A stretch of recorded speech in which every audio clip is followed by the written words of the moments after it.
You are listening to the Marketing 32 Show with your host, Brett Allen.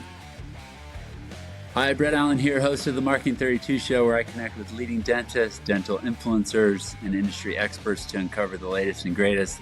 As you know, we talk all about how to help your practice grow and thrive. This episode, as always, is brought to you by our team here at Marketing 32. We're the only dental marketing team that I know of that is truly backed by our performance guarantee of, if you're not growing, you don't pay us. We are really invested in your growth. So if you need help with marketing, growing your practice, reach out to us at Marketing 32. Let's hop on a quick call, see if we'd be a great fit together. Quick shout out to Morgan Hammond at EAG Dental Advisors. We had him recently on the show, talked all about accounting and finances and what you can do to grow your practice and what metrics you need to be at from a financial standpoint in each area of your practice. Check out that episode. Super excited to have Bob Spiel on today. Bob is a new friend of mine. He has a mission of building high-performance practices that deliver exceptional service with doing more in less time with less stress. His firm, Spiel Consulting and Dentist Partner Pros, transform general and specialty practices by building leaders at all levels, with a special focus on building leaders among owners and associates. Bob had over 25 years of business experience before getting into dentistry, including being a hospital and surgical center CEO. Bob, welcome to the show. Excited to have you on. Thanks, Brett. Great to be with you. Yeah, we had a good conversation with Brighton. Brighton's the CEO at Dentist Partner Pros. If you go back and listen to that episode, we talk all about what you guys do there and how you guys help find associates. But let's talk about you specifically and how you got into dentistry and what you were doing before and how that ties into Dentist Partner Pros. Yeah, thank you. How I got in, there's a phrase that I heard years ago. There are two ways to get in dentistry. Either dentistry finds you or you find it. And dentistry found me when I was consulting as a medical and mental health consultant. Just happened to have a friend of a friend who knew a guy who'd been in dental consulting for 35 years. He wanted to sell his business. I didn't buy it from him, but he mentored me for a couple of years. The gift that Larry Winterstein, though, gave me was he helped me see dentistry from the outside in, and understand the elements of leadership and teamwork and team building and patient service and excellent communication and really tight systems. Not only work in dentistry, but they make money, they take away stress, and they help everything run smoother. And ultimately, every person, the dentist, the team, the patients all have a better experience. And Brett, these are all things that I love. They've been passions of mine in business since I started when I was in my early 20s. Once I saw that lens, man, I shifted everything away from what I was doing to dentistry, and that was 17 years ago, and I haven't looked back. Yeah, you do a lot with like leadership. I know you talked about processes, and when we met at the AID conference, you were talking a lot about leadership and team building. Because it's the fountainhead, and sadly, where I came from in medicine, and especially like with hospitals and surgical centers, you would expect things like teamwork would be really valuable and matter. Sadly, they don't. Yeah. Medicine is such a really broken culture and environment that once I found dentistry, it was like, man, I'm made for this and I'm going to say goodbye to medicine. I've consulted a little bit in the medical space, but 98% of my time is in dentistry and I love it. Yeah. And I think maybe it goes back to the fact that in dental school, there's no business management or team aspect to that. It's all clinical, right? I don't think they talk about marketing. They don't talk about internal processes of a practice, right? No, they don't. Plenty of reasons why. Yeah. My estimation is because the faculty, A, doesn't understand those subject matters, and B, for licensing purposes, there's no reason to train on it, and even really, really great schools like Midwestern in Glendale, Arizona has Gary Tactics come in once a week teaching practice management, and it still doesn't matter. Yeah, it's not. And it's not a rub against Gary. It's because there's no context. Okay, so content without context is confusion. And so these students are listening, but they're not absorbing because they don't have a frame of reference to understand what he's teaching. Yeah, that makes total sense. Okay. And then they get out into private practice. And the way I put it is that they come with half their brain undeveloped, but Mm. it's the half that's going to either make or break them. Yeah. Or the way Larry Winterstein used to put it is dentistry is first a behavioral art, and then it's a clinical science. Mm. I like that. Okay. Yeah. Which is such a great, great point because it's a behavioral art that allows you to practice the clinical science. And the Mm. better you are at being able to convert those patient needs into wants, the busier you'll be, the more service you'll deliver, the more you'll receive in the end as well. And everybody's optimized, but it comes down to behavioral art with patients and also with the team, you know? So that's where leadership and team building are so valuable components of dentistry that Yeah. really works in this environment. Yeah. It's those intangibles, right? So you saw this opportunity in dentistry. How did you Yeah. then niche into associates and dentist partner pros and what you guys are doing there? Yeah. Great question. Well, as you help practices grow, then they run into a problem. And the problem is always one of, okay, I need another one of me. How do I do that? And so I'd say 15 years ago, one of my clients was growing gangbusters down in Twin Falls, Idaho. And he was saying, there was only so much of me to go around. How do I do this? I had hired in other careers, Brett, probably 1,000 people. I used to run some really large operational divisions back in the 90s. And so hiring was something that was kind of innate to me. And then I started bouncing ideas off of people that had been in the industry a long time. The thing that floored me was this quote from my dear friend Linda Miles: 75% of the time associates fail in a Mm. dental practice. Right. And my jaw hit the floor like, I can't believe that. I've never seen even it that bad in medicine. How can it be that bad in dentistry? Mm.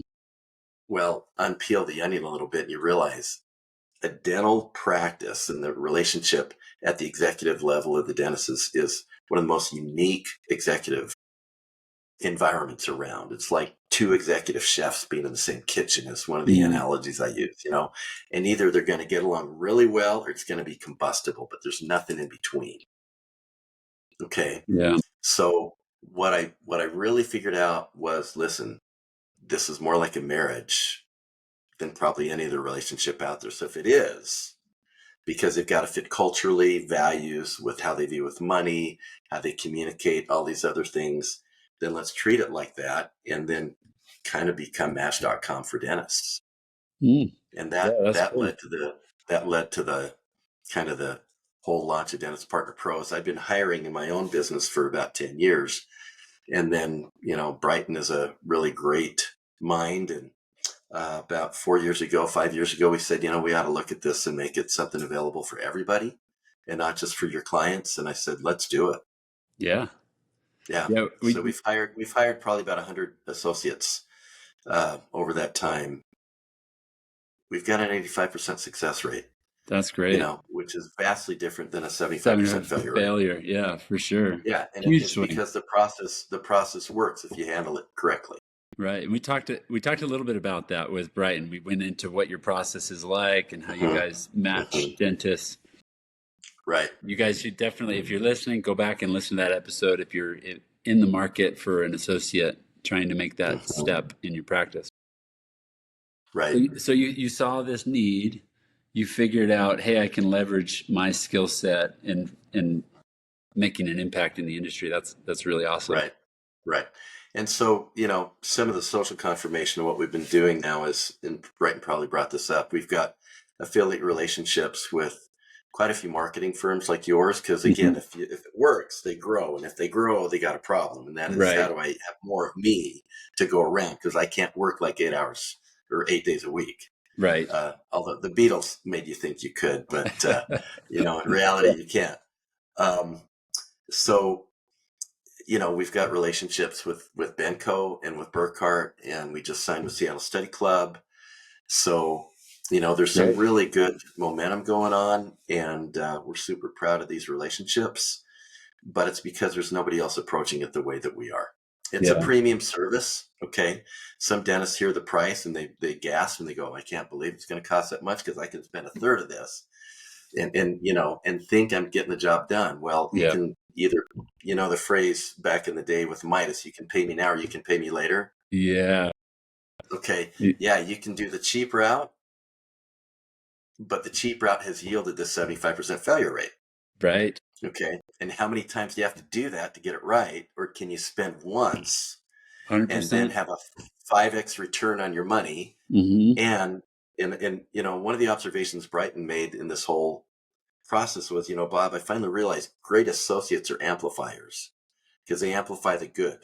And everything that's good in your practice gets better when you've got the right person. But if you got the wrong person, they're equally an amplifier, and everything that's bad gets worse. Right. Okay. I remember it. Yeah. So, So, nothing good is cheap and nothing cheap is good. Yeah. I can speak to that all day long in the marketing space in dentistry. There are these companies that are the lower end budget, the budget approach of, hey, let's just spend a few $100s a month on your marketing. Exactly. Yes. And we're going to do all these things. And it's like, well, what really are you doing and how much is it moving the needle? There's a philosophy there that we're tapping into that I think really impacts a lot of things just in business, not just dentistry. For sure. I think the more you recognize you get what you pay for, in the long run, it's actually probably cheaper to go with you when you consider time, stress. It is. It's cheaper to go with. And just like you've got a guarantee, we've got a guarantee. Right. Our guarantee is, hey, if somehow we got it wrong and we're at that 15% mark of, oh man, how did we miss that? We'll go out and find the next one for free. Yeah. I love it. So so we're super confident with our systems, and the other need, Brett, that I really figured out after a couple of years in the industry was, and to provide a little bit of context. I mean, when I was a hospital CEO some 20 years ago, I noticed that there was this drive towards corporate roll-ups. Okay. And I got out before the Affordable Care Act was passed, but that actually really accelerated the whole thing of physicians becoming hospitalists and hospitals merging, and this whole effort towards getting bigger, because the government was kind of sucking, if I can use that phrase, everything into this vacuum that they'd created with the ACA, demanding that you become part of a bigger organization. So I noticed that was happening in dentistry back in the 2010, 2015. DSOs are kind of a little thing, but they weren't all that big. And then all of a sudden, bam, there was all this free COVID cash floating around. Remember, we were like floating in money after we'd recovered, and man, they were just, government largesse was everywhere. Well, money finds money, and so suddenly these DSO groups, of PE groups in particular, private equity groups, found sitting on mountains of cash, saying, well, man, we got to go pick up dental practices. Okay. So it reminded me of what happened after the ACA and Obamacare. Well, fast forward almost 20 years. If you know any physicians, that are in medicine now, they hate their lives. It's a rough industry. Okay? Yeah. It's a rough industry. They are now indentured servants. And there were some that early on benefited from it, but they've really sold their whole profession to the lowest bidder now. Okay. But this is what happens in corporate roll-ups, and in particular with private equity. Okay. The private equity game can be described in 4 simple steps. Consolidate an industry. Okay. Till you reach a tipping point. Doesn't have to be all, but if you can get a third, then suddenly you've got this massive amount of volume that starts to, steer everything in their direction. Yeah.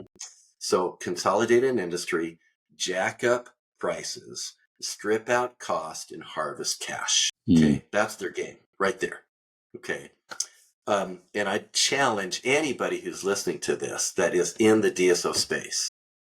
Can you name me one service industry that's gotten better because of private equity involvement? Okay.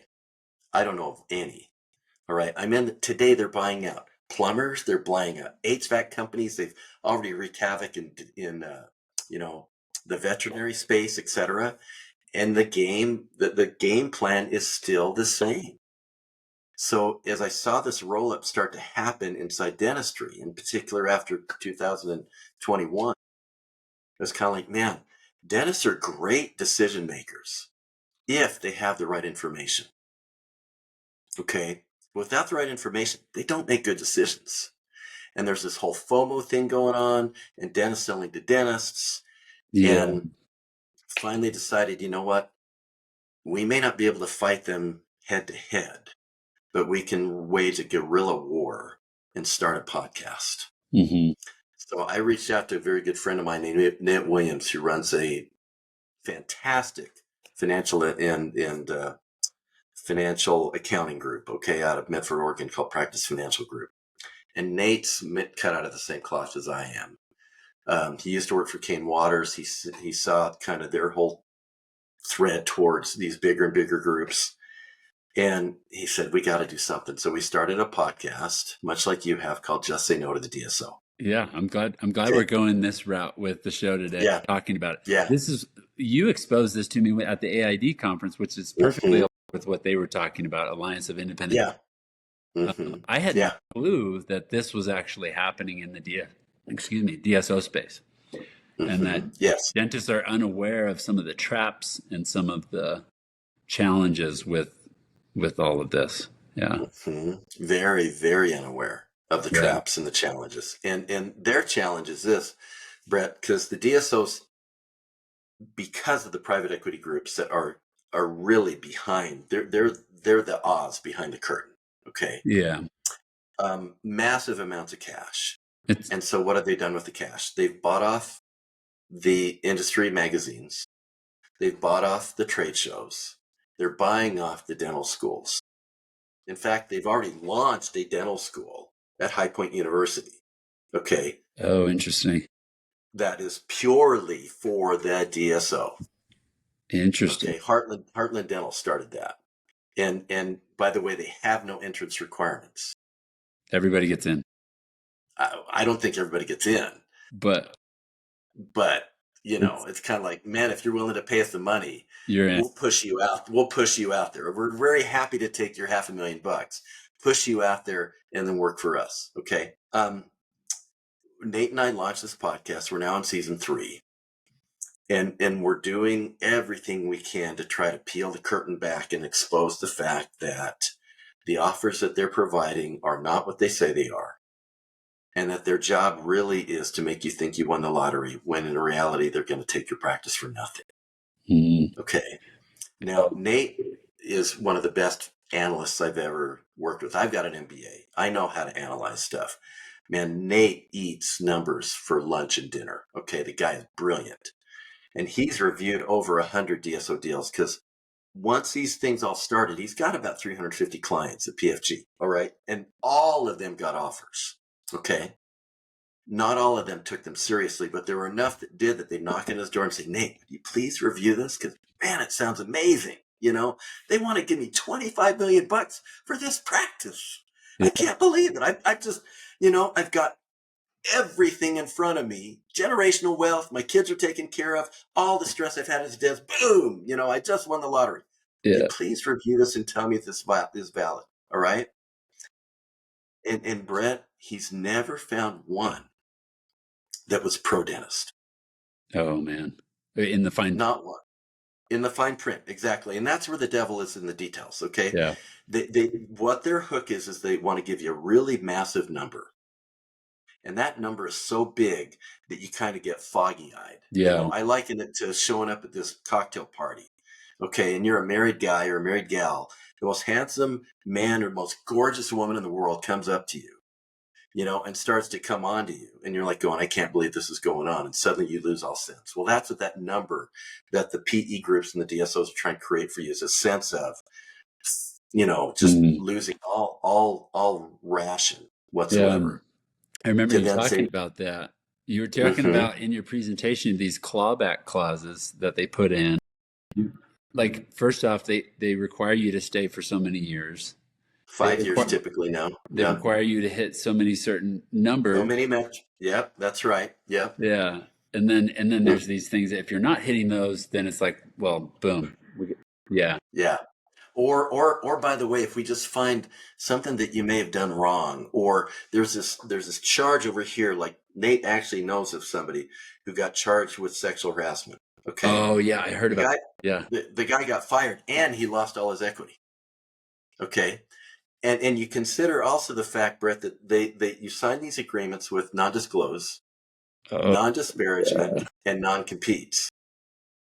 Okay. So what this means is you can't open up shop in the same town you're working in. You can't talk about what actually happened or they'll sue the pants off you. Yeah. Okay.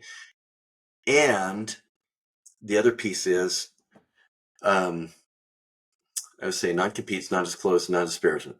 Okay. Yeah. So you basically have to just go You're a someplace host. else. Yeah. So your host, that guy is Yeah. like totally messed up. Okay. Yeah. And there's no mystery to this. This is the private equity game. All right. Thing. You would think like, yes, private equity, it's all about the money that, money comes in Mm-hmm. trying to be Yeah. profitable and they're just seeing a way to take the cash grab. But you got to think there's somebody with ethics in there, somebody that's like, okay, yes. Well, and there may be, but Yeah. here's the problem. Here's the problem. Okay. That even if somebody enters into this with ethics, and I could name the name of one DSO, okay, that really started with great intent a few years ago. Here's the issue. They got bought out. And then the next PE guys in line know nothing about dentistry. They kick the people who know something about dentistry. Okay. And suddenly you're back in the same bed as you hoped you weren't going to get in. Yeah. Okay. It's like a good friend of mine who's not a dentist. He actually owned a company that sold to Walmart and Michael's and, all these craft stores. Mm-hmm. Found a fantastic PE group that he loved out of Salt Lake City. Really good synergies with them, respected the family name behind it, etc. Spent a year with them. It was excellent. Boom. What did they do? They sold to another PE group. So you never know And what's coming. Yeah. You don't. And within 6 months, he said, I quit.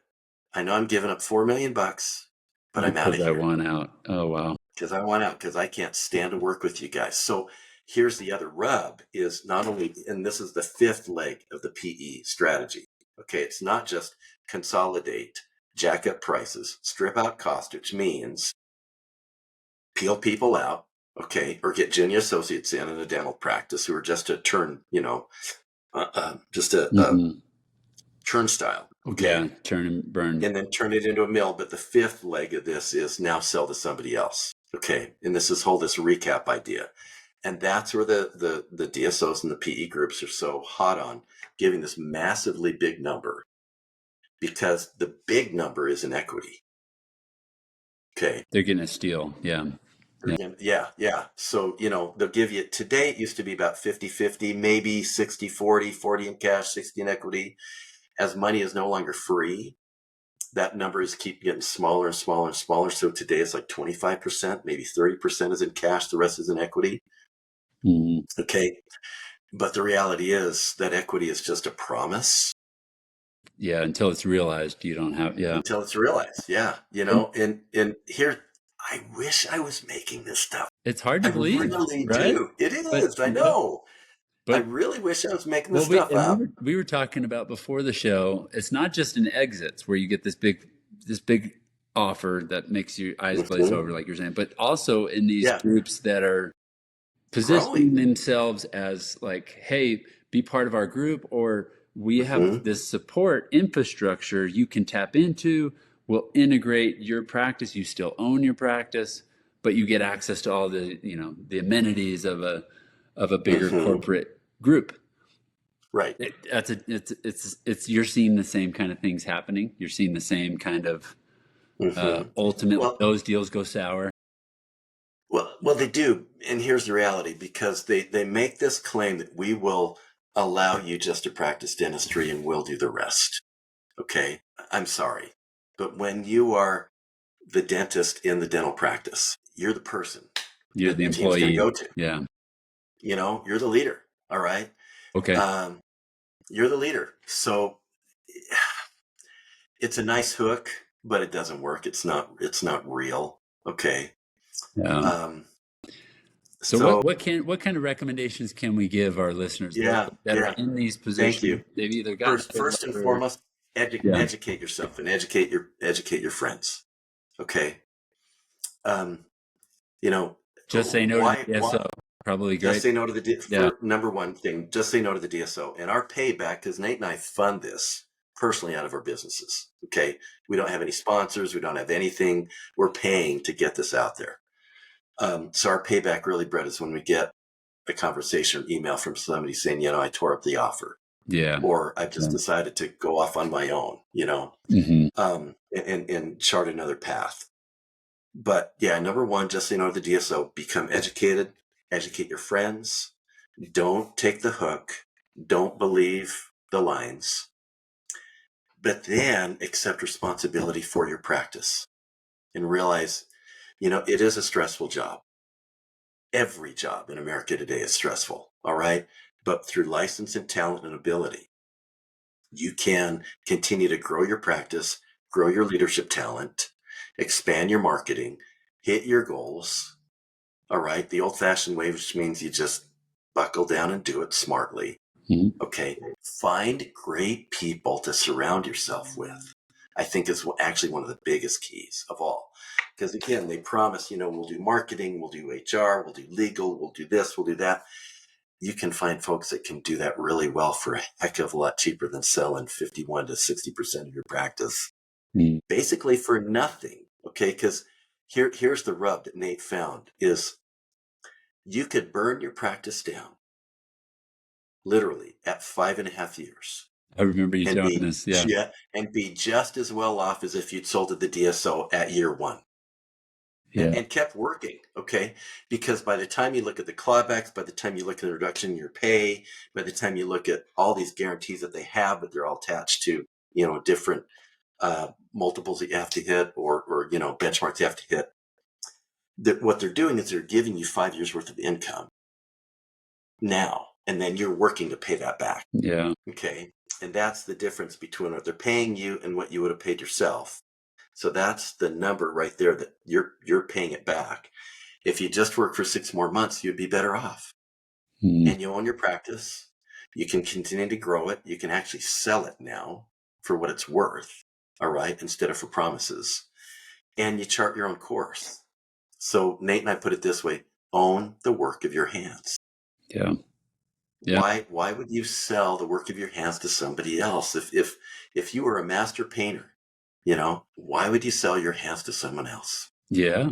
It's a great Dentist analogy. in a without a dentist in a dental practice, there is no dental practice. Yeah. Yeah. Okay.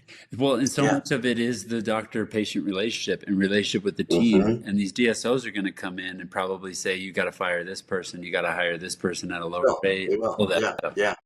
And Yeah. not only that, but they'll start to give quotas Yeah. and have a 27-year-old MBA tell a doctor who's in his 50s, okay, I need so many crowns today from you. Yeah. Yeah. And then, Okay. yeah.